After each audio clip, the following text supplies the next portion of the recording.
अक़वाम मुत्तहिदा के secretary general Antonio Guterres ने मुसलमानों के खिलाफ नफरत अंगेज़ बयानात को परेशान कुन करार दे दिया। इस्लामफोबिया के आलमी दिन पर पैगाम में कहा कि वो मुस्लिम मुखालिफ इक़दामात का मुशाहिदा कर रहे हैं। उन्होंने इंसानी हुकूक और बराबरी की बुनियाद पर सबको मिलकर काम करने की ज़रूरत पर जोर दिया।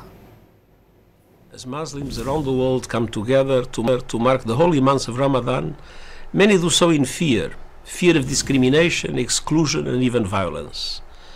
We are witnessing a disturbing rise in anti-Muslim bigotry, from racial profiling and discriminatory policies that violate human rights and dignity to outright violence against individuals and places of worship.